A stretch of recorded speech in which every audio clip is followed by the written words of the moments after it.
자녀들을 어떻게 바라보면 좋을까 그런 생각 아침에 잠깐 해봤습니다. 늘 마음에 가지고 있는 것이 공부를 잘하고 능력이 있고 잘난 아들을 우리가 좋아합니다. 그런데 하여간 또 시간 좀 보내면서 보면 잘난 아들보다는 확실히 착한 아들이 그 부모에게 더 쓸모가 있는 것 같습니다.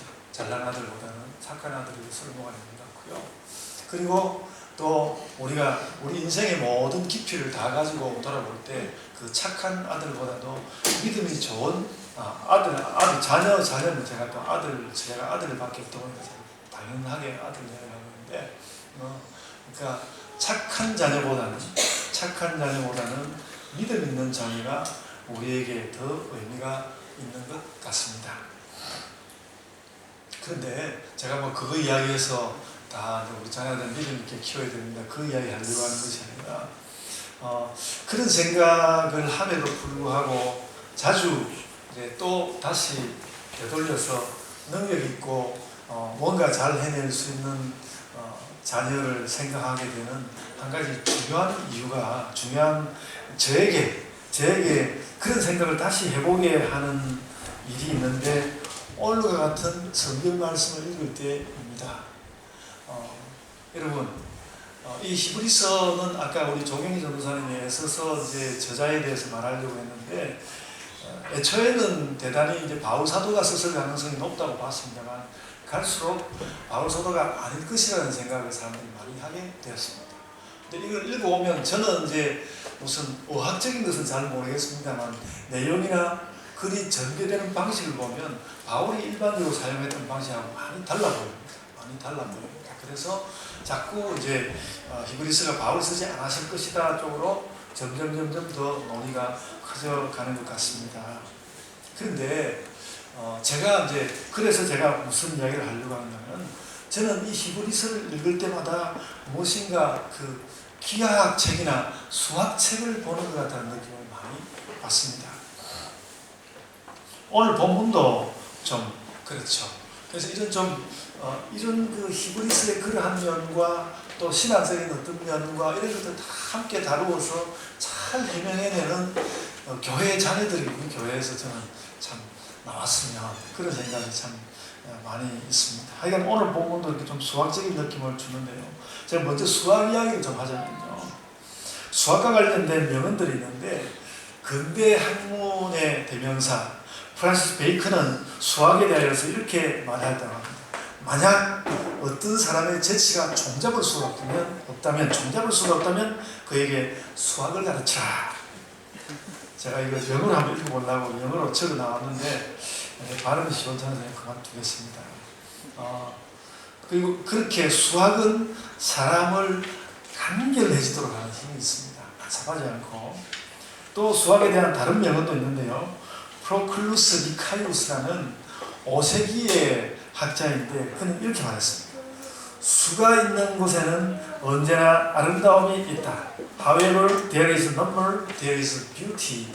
이렇게 말하였습니다. 저는 프로클루스가 이야기하는 이 아름다움이 아마도 간결함에서 출발할 것이다. 그렇게 생각합니다. 제가 히브리서를 읽을 때마다 히브리서에서 느끼는 매력도 저는 이것인 것 같습니다. 이 히브리서는 수학적인 아름다움을 가진 성경입니다. 성경의 다른 부분에는 저는 그런 책이 없다고 생각합니다. 제 혼자 보는 감상이고 제가 다른 주석을 봐도 수학적이라고 말하지는 않는데 저는 그렇게 많이 느끼거든요. 목사님 마음대로 그렇게 이야기가 되니까 맞는지 여러분들이 확인해 보려고 한다면 여러분들이 열심히 히브리서를 읽어보는 방법밖에 없습니다. 어떤 책에서 밝혀놓은 것도 아니고 그렇기 때문에 열심히 읽으면서 그렇게 느껴지는지 읽어보면 될 텐데, 여러분들이 히브리서를 많이 읽는 것은 제가 권장합니다. 그래서 계속 이제 이 히브리서가 어떤가 하면 계속 구원에 대해서 하나님에 대해서 무엇인가를 자꾸 정리하고 입증하려고 하면서 특별히 그 성경의 다른 책들과는 달리 구약 말씀을 많이 인용하면서 봐라, 그렇지 않느냐, 봐라 그렇지 않느냐 하면서 그 논증을 하는 방식으로 이 책을 쓰고 있다는 것입니다. 그래서 창의적이면서도 명백한 말을 사용하고 다시 그 말을 또 논리적인 관계로 연결시킵니다. 그러면서 끝내는 구원에 대하여서 간결한 결론을 남기려고 합니다. 보통 수학이 입증이 되고, 수학이라는 것이 막 복잡하더라도 입증되고 나면 그 결론이 간결하지 않습니까? 오늘 본문도 그 점이 그렇답니다.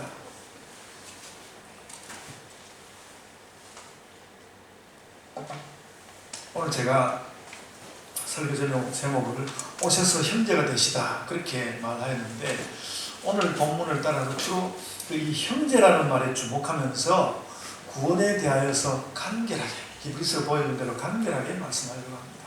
핵심을 미리 말하자면, 예수님은 인간들의 형제로서 구원 사역을 감당했고, 하나님도 그것을 당연하게 여기셨다. 예수님이 인간들의 구원에 나서는 것은 그래서 적절한 일이고, 그것이 효과를 나타내는 것은 하나님께서 인정하시기 때문에 더욱 그렇다. 이런 말씀입니다. 본문에 나오는 형제라는 말은 보통 사람들이 쓰는 말과 크게 다르진 않은데, 이 말로서 어떤 굉장히 그 성경의 깊은 의미를 우리에게 명확하고 간결하게 보여줍니다. 히브리서 전체가 그렇고요. 오늘 본문에는 세 번에 걸쳐서 형제라는 말이 나옵니다. 형제라는 말이 세 번 나오는데, 11절 하반절에, 오늘 본문 11절 하반절에 그러므로 형제라 부르기를 부끄러워하지 아니하시고 이렇게 말하였고요. 12절에 인용한 인용부에서 내가 주의 이름을 내 형제들에게 선포하고 이렇게 이야기했고요. 또 17절, 오늘 본문이 끝나가는 17절 상반절에서 그러므로 그가 범사의 형제들과 같이 되심이 마땅하도다 이렇게 형제 세 번이 나오는데요. 이 인용들이 도달하는 그 결론적인 내용은 뭔가 하면 예수님이 기꺼이 사람들의 형제가 되시고, 그것이 실제로 예수님이 형제 되신 것이 우리에게 대단히 구원과 관련해서 아주 효과 있게 나타난다는 거죠. 효과가 분명하다. 예수께서 우리의 형제가 되신 것이 큰 효과를 나타내었다. 그 말을 하고자 하는 것이죠. 그래서 이제 오늘 말씀 제가 짧게 말씀드리려고 하는데, 그래서 짧게 드리는 동안에 굉장히 머리에 쥐가 나게 자꾸 앞뒤를 연결시키면서 갈 수 있겠는데, 정신을 바짝 차리시고 제가 성경을 펴고 적을 적고 그렇게 하시면서 잘 따라오시면 되겠습니다. 이제 각 절들을 한번 살펴보려고 합니다. 10절부터 제가 첫 구절인 10절 말씀을 이렇게 들여다보십시오. 들여다보시면 거기 맨 처음에 그런 말이 나옵니다. 맨 처음에 만물이 그를 위한다는 말은 하나님이 만물의 목적이라는 말과 같습니다. 만물이 그를 위한다는 말은 하나님 만물의 목적이다. 그를 위한다는 말은 목적이라는 말과 같은 말이다. 또 만물이 그로 말미암았다는 말은 하나님이 만물의 원인이라는 말과 같습니다. 그래서 10절의 앞부분 만물이 그를 위하고 또한 그로 말미암은 이가 라는 그 말은 만물의 목적이자 원인이신 하나님만, 이렇게 바꾸어 놓을 수 있습니다. 우리 조경희 전도사님 머리를 끄덕끄덕했습니다. 다른 분들은 어떻게 보고 계신지 제가 이렇게 이야기할 것입니다. 만물의 목적이자 원리이신 하나님만, 그렇게 오늘 본문이 이제 시작된 셈이란 말이죠. 그 다음에 많은 아들들은, 여기서 말하는 많은 아들들은 딸이 함께 안 나와서 좀 섭섭하긴 합니다. 근데 이 히브리서 써지던 그 시대는 그냥 아들들이라 그러면 그냥 그렇게 통용되는 시대였으니까 성경이 잘못 적혔다고 언짢아하지 마시고, 그 시대에 통하는 말로는 이렇게 쓴 것이다. 그 다음에 나오는 많은 아들들은 많은 신자들을 말합니다. 많은 신자들을 말하는 것입니다. 하나님은 근데 이 아들들에 대해서 하나님이 뭘 원하시는가 하면 신자들이 영광에 들어가기를 원하신다고 했습니다. 영광에 들어가기를 원하신다. 이 영광에 들어간다는 것은 곧 구원을 받는다는 것이니까 영광에 들어가는 것, 즉 구원을 받는 것은 당연히 구원의 창시자를 통해서 하는 것이 맞습니다. 구원을 하려고 하는 것이니까 구원을 창설하신 이가 하는 것이 맞다. 그 구원의 창설자는 예수 그리스도이시죠. 그래서 이렇게 제일 이제 당연하고 쉬운 이야기인데, 이 히브리서가 모든 사람들에게 그렇게 맛깔스럽게 느껴지는지는 모르겠는데 명확하게 이렇게 밝혀놓고 이야기하고 있습니다. 그래서 구원은 구원의 창시자 예수를 통해서 하신다. 하나님이 그것을 그렇게 하게 하셨다. 하나님의 원칙입니다. 그래서 여기까지만 내용을 모아서 이 10절의 내용을, 10절의 그 부분까지 내용을 모아서 이야기하면요, 만물의 원인이자 목적이신 하나님께서 당연히 그 신자들의 구원을 원하시는데 이 일은 구원의 창시자 예수님을 통해서 하신다. 이렇게 할 수 있습니다. 그냥 쉬운 말을 제가 더 어렵게 만든 건 아닐까 하는 생각을 해봤는데 제가 말하는 게 좀 더 쉬운 것 같아요. 그리고 그 10절의 하반절인데요. 하반절인데 그 창시자 예수님이 구원을 끌어가는 방법은 무엇인가? 스스로 고난을 받는 것이라고 했습니다. 스스로 고난을 받는 것이다. 여기서도 고난과 온전함에 대해서 제가 할 말이 굉장히 많은데 너무 많아가지고 그냥 안 하기로 했습니다. 고난과 온전함에 대해서 설명할 것이 좀 있는데 정말 머리에 더 쥐가 나니까 여기까지. 그건 제가 적어두기로 하고 다른 기회에 또 말씀하기로 하고 10절을 그래서 이제 그 하반절까지 합쳐서 10절을 제가 설명한 대로 바꿔서 한번 읽어보겠습니다. 만물의 목적이자 원인이신 하나님께서 그 많은 백성들을 당연히 구원하시고자 하시는데 또한 당연히 구원의 창시자 예수 그리스도를 통해서 하셨습니다. 그때에 예수님의 결정적인 방법은 고난을 통한 것이었습니다. 여기까지 말할 수 있겠습니다. 또 온전함에 관한 부분 제가 적어두려고 하고요. 10절의 내용입니다. 좀 이해가 제가 보니까 조금 이해가 되신 것 같습니다. 11절도 제 말로 한번 설명을 해보겠습니다. 11절도 이렇게 들여다보십시오. 11절 들여다보면 여기서 거룩하게 하시는 이라고 이야기하는데 이것은 예수님을 말합니다. 거룩하게 하시는 예수님을 말하고 거룩하게 함을 입은 자들은 신자들입니다. 그런데 그 다음으로 무슨 말을 했는가 하면 예수님과 신자들이 한 근원에서 났다. 그렇게 말해요. 한 근원에서 났다. 둘 다 한 근원에서 난지라. 그러니까 사람과 예수님이 한 근원에서 났다. 이렇게 말합니다. 이것도 굉장히 설명해야 될 말인데 이 말은 그러니까 예수님과 사람이 한 근원에서 났다. 이 말은 신학적으로 매우 과격한 말인데 성경에서 말했으니까 누가 과격하다고 말을 안 하는 거죠. 만약에 성경에서 이런 말이 없는데 제가 이런 말 하잖아요. 그러면 이단이 아닌지 아마 심판을 받아야 될 겁니다. 그런데 성경에서 이 말을 딱 해두셨어요. 한 근원에서 났다. 그러니까 이와 관련해서 굉장히 신학에 논란이 많았거든요. 근데 이것을 말하고 있는 히브리서 힘이 이런 말들에 있습니다. 이어가면요. 특히 여기서 났다는 말은 태어났다는 말입니다. 났다는 말은 태어났다는 말인데 그 말은 결국 예수님도 하나님의 아들이고 우리도 하나님의 아들과 딸이라는 말입니다. 예수님도 하나님의 아들이고 우리도 하나님의 아들과 딸이다. 그러므로 예수님과 우리는 형제입니다. 예수님과 우리는 형제입니다. 따라서 예수님은 우리와 형제라 불리는 것을 부끄러워하지 않는다. 원래 형제니까. 여러분 살면서 참 어려운 일이 뭔가면요. 나는 친하다고 생각해서 어떤 사람에게 갔는데 그 사람이 옆에 있는 딴 사람하고만 이야기하고 나를 제대로 소개시켜주지도 않고 그러면 굉장히 그것처럼 언짢고 기분 나쁜 일이 없습니다. 근데 그건 뭔가면 나는 자기도 형제를 생각했는데 형제를 인정하지 않는 거거든요. 인정하지 않는데 예수님이 그렇게 하지 않으신다. 부끄러워하지 않으신다. 이렇게 말하셨습니다. 이제 또 제가 오늘 그 11절을 제 말로 정리하고 내용을 좀 확장도 해보자면 이렇습니다. 다 같이 하나님 아버지에게서 난 예수님은 다 같이 하나님에게서 난 우리의 형제로서 동생인 우리를 구원하신다. 예수님은 형으로서 동생인 우리를 구원하신다. 예수님은 언니로서 동생인 우리를 구원하신다. 그 말입니다. 11절 내용은 그런 말입니다.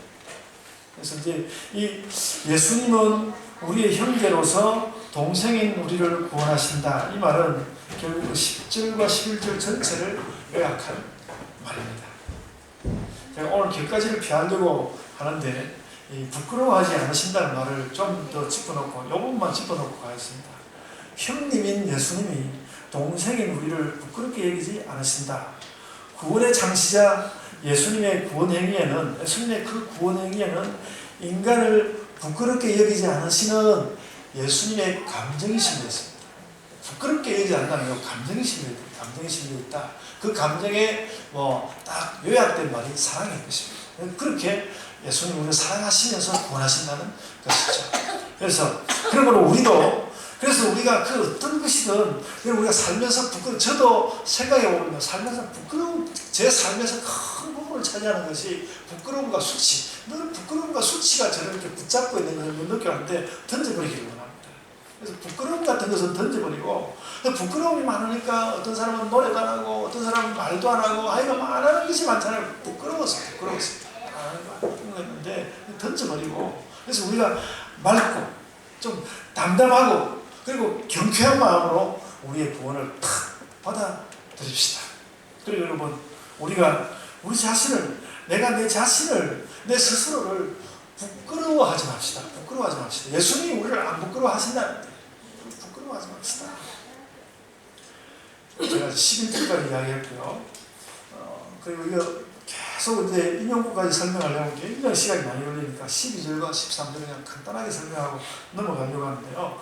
그 구약으로부터 세 번의 인용을 하였는데 그것은 예수님과 우리 사이의 형제관계가 어떤 것인지를 보여주는 것입니다. 예수님은 우리는 이런 형제야. 구약 성경에서 이렇게 말씀해서 그런 내용입니다.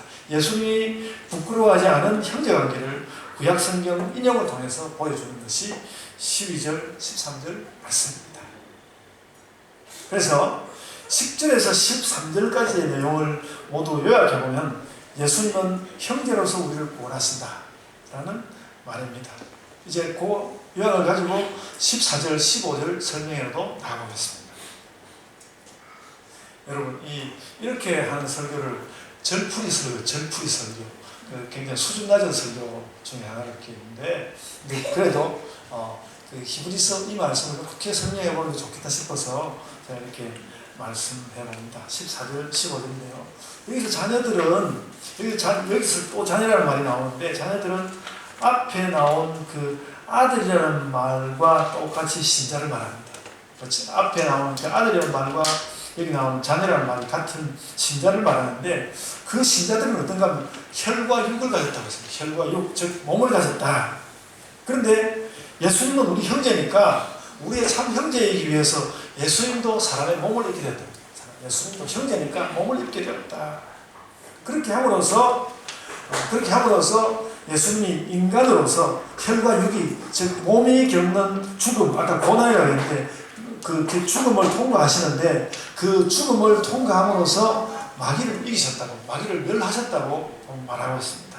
그러니까 그 죽음을 통과하고 극복함으로써 마귀를 이기셨다. 그러니까 마귀의 권세가 죽음과 관련된 것인데 예수님이 그걸 통과해버리니까 마귀를 멸하셨다고 말씀합니다.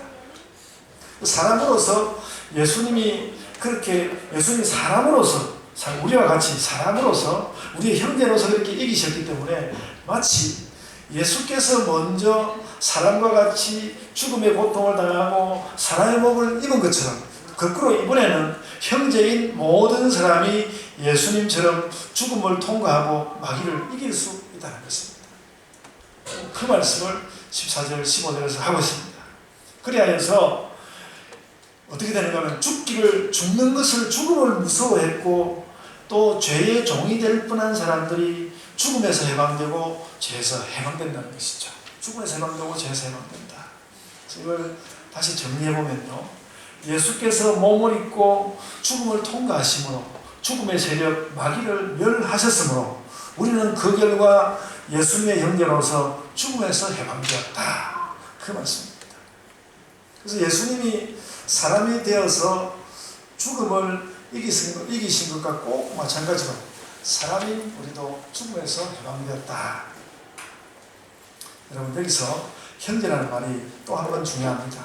형제라서 꼭 같고 형제라서 꼭 같은 고통을 당하지만 형제이기 때문에 예수님과 함께 승리하고 승리의 결과로 해방을 얻었습니다. 그것이 바로 하나님께서 우리에게 주시는 그것이, 그러니까 예수님이 형제가 되어서 우리에게 주시는 결과로 오는 승리, 해방, 그것이 바로 하나님께서 우리에게 주시는 구원이요 해방이요 영광이라는 것이죠. 하나님께서는 즉 우리의 형제이신 예수님을 통하여 우리의 구원을 이렇게 이루셨다. 그래서 마귀는, 예수님이 하시는 일이 뭔가 하면 마귀는 멸하시고 죄의 종 노릇하는 인간을 해방시키는 것이다. 예수님이 그 일을 하셨다는 것이죠. 그래서 다시 또 14절과 15절도 제 말로 한번 바꿔보겠습니다. 예수님은 사람의 몸을 입고 고통받으심으로 구원을 이루셨는데 그리하여서 마귀는 멸망시키고 신자에게는 자유를 주셨습니다. 예수님은 전체를 지금 10절로부터 15절까지 다시 모아보면요. 10절로부터 13절은 예수님은 우리의 형제로서 동생인 우리를 구원하신다. 그리고 14절, 15절은 즉 예수님은 사람의 몸을 입고 고통받으심으로 구원을 이루셨는데 그에 안에서 마귀는 멸망시키고 신자에게는 자유를 주신다. 14절, 15절 말씀입니다. 이어가 보겠습니다. 16절, 17절, 18절 세 개의 절이 남았는데요. 16절과 17절의 상반절은 예수님의 이 구원 사역이 천사를 위한 것이 아니라 사람을 위한 것이다. 그거 확인하는 것입니다. 이거 하늘에 있는 천사를 위한 게 아니고 사람을 위한 것이야. 그거 확인한 것이고요. 이렇게 예수님이 사람의 죄를 완전히 떠맡으시기 때문에 예수님은 즉 우리 구원을 이루는 제사장이시다. 우리의 구원을 다 완결시키시는 제사장이시다. 그 예수님이 대제사장이라는 것을 확인하는 것이 17절 하반절의 말씀입니다. 그래서 예수님은 인간 구원의 제사장이시다. 그게 여기 안으로 저기 앉으셔도 됩니다.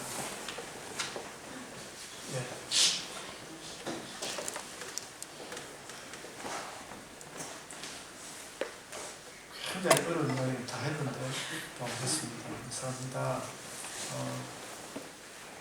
이렇게 자연교회 목사가 모르는 신자가 들어오면 이렇게 가슴이 벌렁거려가지고 이야기하는 걸 놓쳐버렸습니다.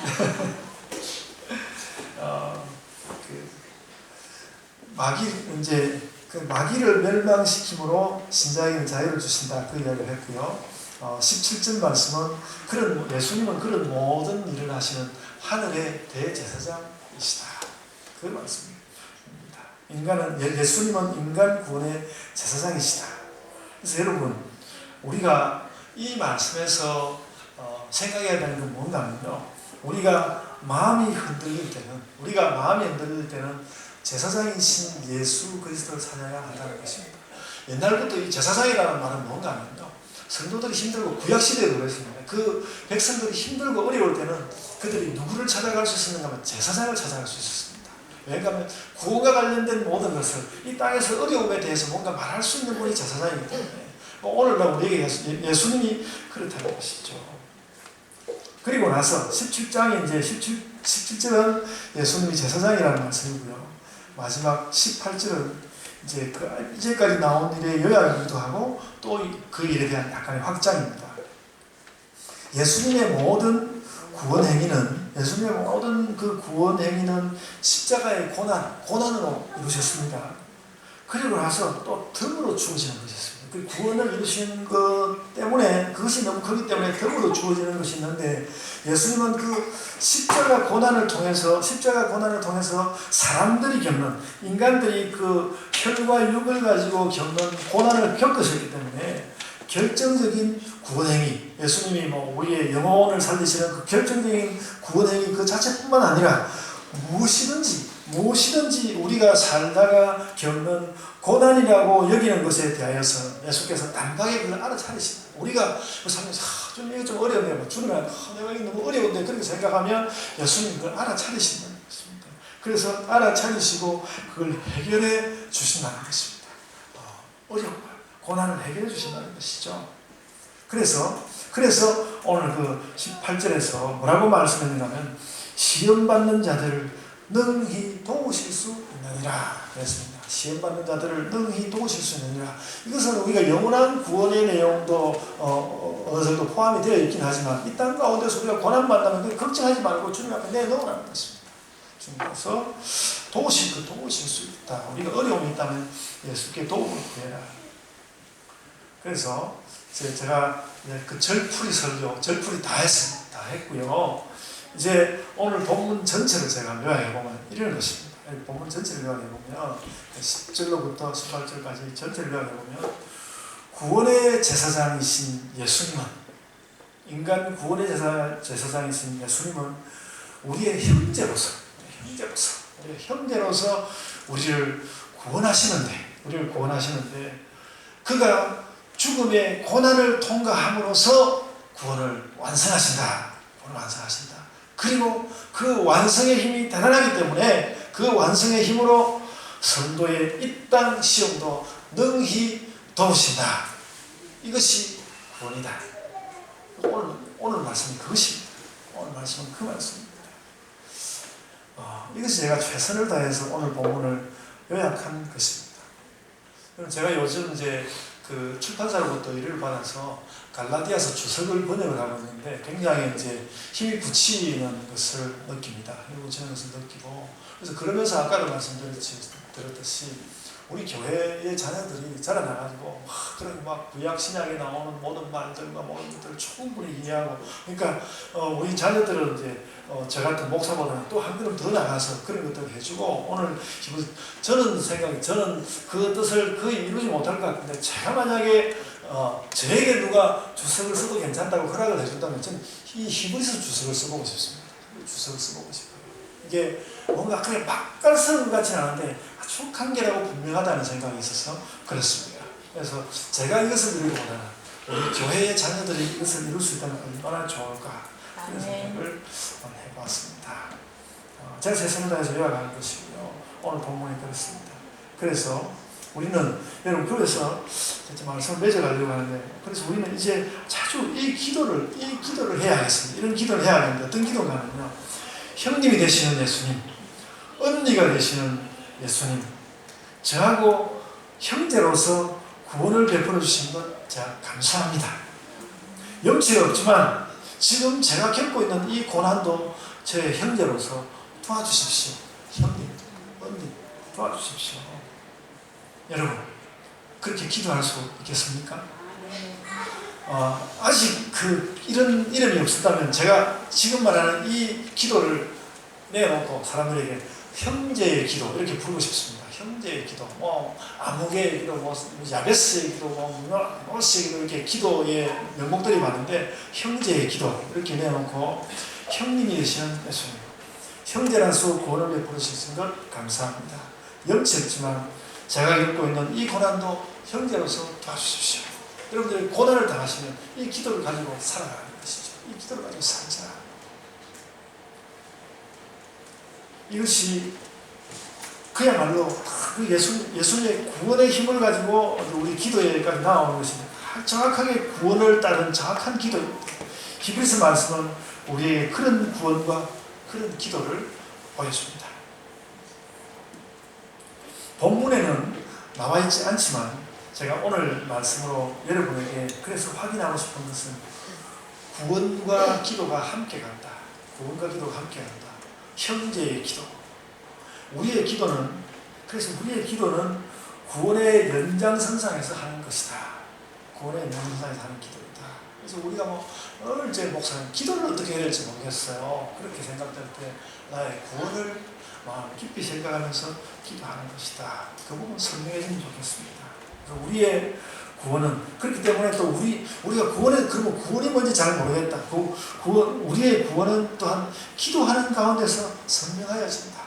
뭐 딴 거는 다 잘 알겠는데 그건 뭐는지 잘 모르겠어요. 그럼 기도를 하셔야 한다는 것입니다. 기도하지 않으면 구원을 모릅니다. 그래서 기도하며 구원을 깨닫고 기도함으로써 구원을 깨닫고 확신하는 신자들로